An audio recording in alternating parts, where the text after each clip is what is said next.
Hi hello ನಮಸ್ತೆ ಎಲ್ರಿಗೂ ಕೂಡ ನ್ಯೂಸ್ 18 ಡಿಜಿಟಲ್ ಕಾಂಟೆಂಟಿಗೆ ಸ್ವಾಗತ. ನಾನು ಆಶಿಕ್ ಮುಲ್ಕಿ. 4-5 ವರ್ಷಗಳಿಂದ ಬೆಂಗಳೂರಿನ ಪಾಲಿಕೆ ಚುನಾವಣೆ ನಡೆಯದೆ ಕೇವಲ ಅಧಿಕಾರಿಗಳಿಂದ ಬೆಂಗಳೂರಿನಲ್ಲಿ ಆಡಳಿತ ನಡೀತಾ ಇರುವಂಥದ್ದು. ಸರ್ಕಾರಗಳು ಬದಲಾಗ್ತಾ ಹೋಯಿತು, ಆದರೆ ಬೆಂಗಳೂರಿನ ಪಾಲಿಕೆ ಚುನಾವಣೆಯನ್ನು ನಡೆಸೋದಕ್ಕೆ ಯಾರಿಗೂ ಕೂಡ ಸಾಧ್ಯ ಆಗಿಲ್ಲ. ಸೊ ಈಗ BBMP ಸರಿದು ಗ್ರೇಟರ್ ಬೆಂಗಳೂರು ಪ್ರಾಧಿಕಾರ ಆದಮೇಲೆ ಬೆಂಗಳೂರಿನಲ್ಲಿ ಒಂದಿದ್ದಂತಹ ಪಾಲಿಕೆ ಇದೀಗ 5 ನಗರ ಪಾಲಿಕೆಗಳಾಗಿ ಮಾರ್ಪಾಡಾಗಿದೆ. ಸೊ ಈ 5 ನಗರ ಪಾಲಿಕೆಗಳ ಚುನಾವಣೆ ನಡೆಸುವಂಥ ನಿಟ್ಟಿನಲ್ಲಿ ಕೆಲವೊಂದಿಷ್ಟು ವೇಗಗತಿಯಲ್ಲಿ ಕೆಲಸ ಕಾರ್ಯಗಳು ಸರ್ಕಾರದ ಮಟ್ಟದಲ್ಲಿ ಆಗ್ತಾ ಇರುವಂಥದ್ದು. ಆ ಹಿನ್ನೆಲೆಯಲ್ಲಿ ನಿನ್ನೆ ರಾತ್ರಿ ಒಂದು ಸರ್ಕಾರದ ಆದೇಶ ಬಂದಿದೆ. ಆದೇಶ ಏನಪ್ಪ ಅಂತಂದರೆ, ಬೆಂಗಳೂರಿನಲ್ಲಿರುವಂಥ 369 ವಾರ್ಡ್ಗಳಿಗೆ ಮೀಸಲಾತಿಯನ್ನು ಘೋಷಣೆ ಮಾಡಿ ಸರ್ಕಾರ ರಾಜ್ಯಪತ್ರವನ್ನು ಹೊರಡಿಸಿದೆ. ಇದು ಮೀಸಲಾತಿ ಕರಡು ಅಧಿಸೂಚನೆ. 15 ದಿನಗಳ ಕಾಲ ಆಕ್ಷೇಪಣೆ ಸಲ್ಲಿಸೋದಕ್ಕೂ ಕೂಡ ಸರ್ಕಾರ ಅವಕಾಶವನ್ನು ಕೊಟ್ಟಿರುವಂಥದ್ದು.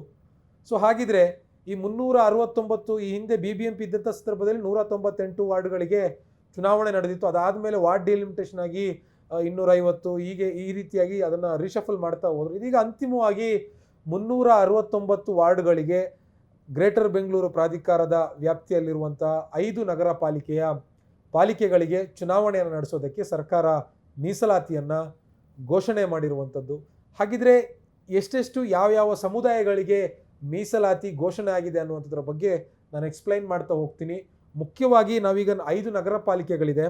ಈ 5 ನಗರ ಪಾಲಿಕೆಗಳಲ್ಲಿ ಕೇಂದ್ರ ನಗರ ಪಾಲಿಕೆ ವ್ಯಾಪ್ತಿಯಲ್ಲಿ 63 ವಾರ್ಡ್ಗಳು ಬರ್ತದೆ.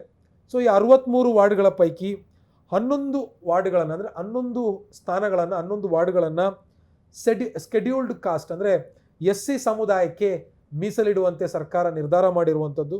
ಇನ್ನು ಒಂದೇ ಒಂದು ವಾರ್ಡನ್ನು, ಒಂದೇ ಒಂದು ಸದಸ್ಯ ಕ್ಷೇತ್ರವನ್ನು ST ಸ್ಕೆಡ್ಯೂಲ್ಡ್ ಟ್ರೈಬ್ ಸಮುದಾಯಕ್ಕೆ, ಜಾತಿಗೆ ಮೀಸಲಾಗಿ ಇಟ್ಟಿರುವಂಥದ್ದು. ಇನ್ನು ಬ್ಯಾಕ್ವರ್ಡ್ ಅಂದರೆ ಹಿಂದುಳಿದ ವರ್ಗದಲ್ಲಿ A ಪ್ರವರ್ಗದಲ್ಲಿ ಬರುವಂಥ ಸಮುದಾಯಗಳಿಗೆ 15 ವಾರ್ಡ್ಗಳನ್ನು ಮೀಸಲಿಟ್ಟರೆ, ಹಿಂದುಳಿದ ವರ್ಗದ B ಪ್ರವರ್ಗದಲ್ಲಿ ಬರುವಂತಹ ಸಮುದಾಯಗಳಿಗೆ ಅಥವಾ ಜಾತಿಗಳಿಗೆ 4 ವಾರ್ಡ್ಗಳನ್ನು ಸೀಮಿತಗೊಳಿಸಿರುವಂಥದ್ದು.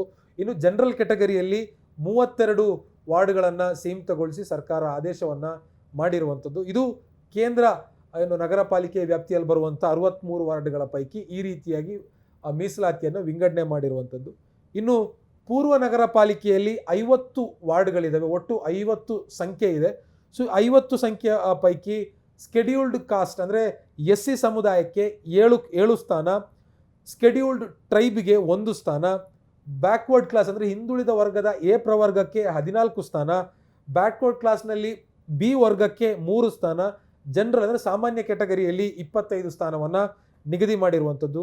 ಇನ್ನು ಪಶ್ಚಿಮ ನಗರ ಪಾಲಿಕೆಯ ವ್ಯಾಪ್ತಿಯಲ್ಲಿ ಇದು GBA ವ್ಯಾಪ್ತಿಯಲ್ಲಿ ಬರುವಂಥ ಅತಿ ದೊಡ್ಡ ನಗರ ಪಾಲಿಕೆ. ಈ ಪಶ್ಚಿಮ ನಗರ ಪಾಲಿಕೆಯಲ್ಲಿ 112 ವಾರ್ಡ್ಗಳಿದ್ದಾವೆ. ಈ ಪೈಕಿ ಸ್ಕೆಡ್ಯೂಲ್ಡ್ ಕಾಸ್ಟಿಗೆ SCಗೆ 9 ಸ್ಥಾನ, STಗೆ 2 ಸ್ಥಾನ, ಬ್ಯಾಕ್ವರ್ಡ್ ಕ್ಲಾಸ್ A ವರ್ಗಕ್ಕೆ 30, ಬ್ಯಾಕ್ವರ್ಡ್ ಕ್ಲಾಸ್ B ವರ್ಗಕ್ಕೆ 7, ಆಮೇಲೆ ಸಾಮಾನ್ಯ ವರ್ಗಕ್ಕೆ 64 ಸ್ಥಾನವನ್ನು ನಿಗದಿ ಮಾಡಿರುವಂಥದ್ದು ಸರ್ಕಾರ. ಇನ್ನು ಬೆಂಗಳೂರು ನಗರ ಉತ್ತರ ನಗರ ಪಾಲಿಕೆಯಲ್ಲಿ 72 ವಾರ್ಡ್ಗಳಿದ್ದಾವೆ. ಈ 72 ವಾರ್ಡ್ಗಳ ಪೈಕಿ SC ಸಮುದಾಯಕ್ಕೆ 9, ST ಸಮುದಾಯಕ್ಕೆ 2, ಬ್ಯಾಕ್ವರ್ಡ್ ಕ್ಲಾಸ್ A ವರ್ಗಕ್ಕೆ 19, ಬ್ಯಾಕ್ವರ್ಡ್ ಕ್ಲಾಸ್ B ವರ್ಗಕ್ಕೆ 5, ಸಾಮಾನ್ಯ ವರ್ಗಕ್ಕೆ 37 ವಾರ್ಡ್ಗಳನ್ನು ಕೊಟ್ಟು ಮೀಸಲಾತಿಯನ್ನು ನಿಗದಿ ಮಾಡಿರುವಂಥದ್ದು. ಇನ್ನು ದಕ್ಷಿಣ ಕ್ಷೇತ್ರಕ್ಕೆ ಬರುವ ಅತಿ ಹೆಚ್ಚು BJP ಪ್ರಾಬಲ್ಯ ಹೊಂದಿರುವಂಥ ಕ್ಷೇತ್ರ ಇದು. ಸೊ ಇಲ್ಲಿ ಈ ನಗರ ಪಾಲಿಕೆ ವ್ಯಾಪ್ತಿಯಲ್ಲಿ 72 ವಾರ್ಡ್ಗಳಿದ್ದಾವೆ. ಈ 72 ವಾರ್ಡ್ಗಳ ಪೈಕಿ 7 ಸ್ಥಾನ SCಗೆ ಕೊಡಲಾಗಿದೆ, 1 ಸ್ಥಾನ ಸ್ಕೆಡ್ಯೂಲ್ಡ್ ಟ್ರೈಬ್ಗೆ ಕೊಡಲಾಗಿದೆ ಅಂದರೆ STಗೆ, ಬ್ಯಾಕ್ವರ್ಡ್ ಕ್ಲಾಸ್ A ಯಲ್ಲಿ ಬರುವಂಥ ಸಮುದಾಯಗಳಿಗೆ 19, B ಯಲ್ಲಿ ಬರುವಂಥ ಸಮುದಾಯಗಳಿಗೆ 5, ಸಾಮಾನ್ಯ ಕೆಟಗರಿಯಲ್ಲಿ 40 ಸ್ಥಾನಗಳನ್ನು ಗುರುತಿಸಿ ಸರ್ಕಾರ ಆದೇಶವನ್ನು ಮಾಡಿರುವಂಥದ್ದು. ಒಟ್ಟಾರೆ 369 ವಾರ್ಡ್ಗಳು BBMP ಅಂದರೆ GBA ವ್ಯಾಪ್ತಿಯಲ್ಲಿ ಬರುವಂಥ 5 ನಗರ ಪಾಲಿಕೆಯಲ್ಲಿ ಬರುತ್ತೆ. ಸೊ 5 ನಗರ ಪಾಲಿಕೆಯ ಪೈಕಿ 43 ವಾರ್ಡ್ಗಳನ್ನು, ಸ್ಥಾನಗಳನ್ನು SC ಸಮುದಾಯಕ್ಕೆ ಕೊಡಲಾಗಿದೆ, ST ಸಮುದಾಯಕ್ಕೆ 7 ಸ್ಥಾನಗಳನ್ನು ಕೊಡಲಾಗಿದೆ, ಪ್ರವರ್ಗ ಎ ಬ್ಯಾಕ್ವರ್ಡ್ ಕ್ಲಾಸಲ್ಲಿ ಪ್ರವರ್ಗ ಎ ಸಮುದಾಯಗಳಿಗೆ 97 ಸ್ಥಾನಗಳನ್ನು ಕೊಡಲಾಗಿದೆ. ಬ್ಯಾಕ್ವರ್ಡ್ ಕ್ಲಾಸ್ ಬಿ ಯಲ್ಲಿ 24 ಸಮುದಾಯಗಳಿಗೆ ಕೊಡಲಾಗಿದೆ. ಸಾಮಾನ್ಯ ಕ್ಯಾಟಗರಿಯಲ್ಲಿ 198 ವರ್ಗಕ್ಕೆ ಅಂದರೆ ಸಮುದಾಯಕ್ಕೆ ಮೀಸಲಾಗಿ ಇಟ್ಟು ಸರ್ಕಾರ ಮೀಸಲಾತಿಯನ್ನು ಘೋಷಣೆ ಮಾಡಿರುವಂಥದ್ದು ಬಹಳ ದೊಡ್ಡ ಬೆಳವಣಿಗೆ. BBMP ಅಥವಾ GBA ವ್ಯಾಪ್ತಿಯ ನಗರ ಪಾಲಿಕೆಯ ಚುನಾವಣೆ ನಡೆಯುವಂತಹ ದೃಷ್ಟಿಯಲ್ಲಿ ಇನ್ನು 15 ದಿನಗಳ ಕಾಲ, ಇವತ್ತಿಂದ 15 ದಿನಗಳ ಕಾಲ ಆಕ್ಷೇಪಣೆ ಸಲ್ಲಿಸೋದಕ್ಕೆ ಅವಕಾಶ ಇರುತ್ತೆ.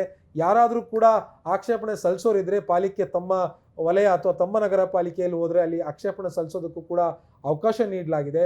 ಆದರೆ ಈಗಾಗಲೇ 4-5 ವರ್ಷ ಆಗೋಗಿರೋದ್ರಿಂದ ಪಾಲಿಕೆ ಚುನಾವಣೆ ನಡೆದು ಆದಷ್ಟು ಬೇಗ ಚುನಾವಣೆ ನಡೆಸುವಂಥ ನಿಟ್ಟಿನಲ್ಲಿ ಸರ್ಕಾರ ಕ್ರಮ ತೆಗೆದುಕೊಂಡಿದೆ. ಇನ್ ಕೇಸ್ ಇದಕ್ಕೆ ಆಕ್ಷೇಪಣೆಗಳು ವ್ಯಕ್ತ ಆದರೆ ಅದು ಮತ್ತೆ ಅದನ್ನು ಸಾರ್ಟ್ ಔಟ್ ಮಾಡೋದಕ್ಕೆ ಟೈಮ್ಗಳು ಬೇಕಾಗ್ತದೆ. ಹಾಗಾಗಿ ಜನರು ಕೂಡ ಭಾಳ ವಿವೇಚನೆಯಿಂದ ನಡ್ಕೋಬೇಕು. ಇನ್ ಕೇಸ್ ಇದೊಂದು ದೊಡ್ಡ ಸಮಸ್ಯೆ ಅಂತ ಅನಿಸಿದ್ರೆ ಮಾತ್ರ ಆಕ್ಷೇಪಣೆ ಸಲ್ಲಿಸಿ ಅಂತ DCM DK ಶಿವಕುಮಾರ್ ಅವರೆಲ್ಲ ಮನವಿ ಮಾಡಿಕೊಂಡಿದ್ದಾರೆ. ಹೀಗಾಗಿ ನಿಮ್ಗೇನಾದರೂ ಸಮಸ್ಯೆ ಇದ್ದರೆ ನಿಮ್ಮ ಹತ್ತಿರದ ಪಾಲಿಕೆ ಕಚೇರಿಗೆ ಹೋಗಿ ಅಲ್ಲಿ ತಮ್ಮ ಆಕ್ಷೇಪಣೆಯನ್ನು ಕೂಡ ಸಲ್ಲಿಸೋದಕ್ಕೆ ಅವಕಾಶ ಇದೆ. ಮತ್ತು ಇಷ್ಟು ಏನು ಮೀಸಲಾತಿಯನ್ನು ಘೋಷಣೆ ಮಾಡಿದರೆ ಈ 198 ಇರ್ಬೋದು ಅಥವಾ SC ಸಮುದಾಯಕ್ಕೆ, ST ಸಮುದಾಯಕ್ಕೆ, ಹಿಂದುಳಿದ ವರ್ಗದ ಎ ಮತ್ತು ಬಿ ಪ್ರವರ್ಗಕ್ಕೆ ಮತ್ತು ಸಾಮಾನ್ಯ ಜನರಲ್ ಕ್ಯಾಟಗರಿಯಲ್ಲಿ. ಸೊ ಇಷ್ಟು ಕೂಡಿಸಿದ್ರು ಇಷ್ಟು ಅಂದರೆ 369 ವಾರ್ಡ್ಗಳಲ್ಲಿ 50% ವಾರ್ಡ್ಗಳನ್ನು ಮಹಿಳಾ ಮೀಸಲಾತಿಗಾಗಿ ಸರ್ಕಾರ ಮೀಸಲಾತಿ ಮಾಡಿ ಸರ್ಕಾರ ಆದೇಶವನ್ನು ಮಾಡಿದೆ.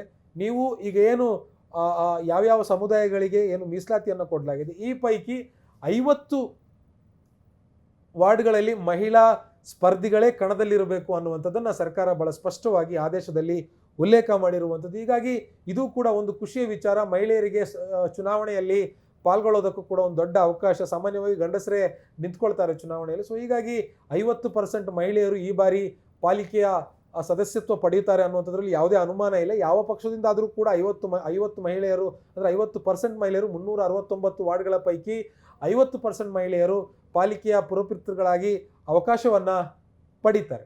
ನಿರ್ಭೀತ, ನಿಷ್ಪಕ್ಷಪಾತ, ವಿಶ್ವಾಸಾರ್ಹ ಸುದ್ದಿಗಳಿಗೆ ಮತ್ತೊಂದು ಹೆಸರಾಗಿರೋ ನ್ಯೂಸ್ 18 ಕನ್ನಡ ಈಗ ಆಪ್ನಲ್ಲೂ ಲಭ್ಯ ಇದೆ.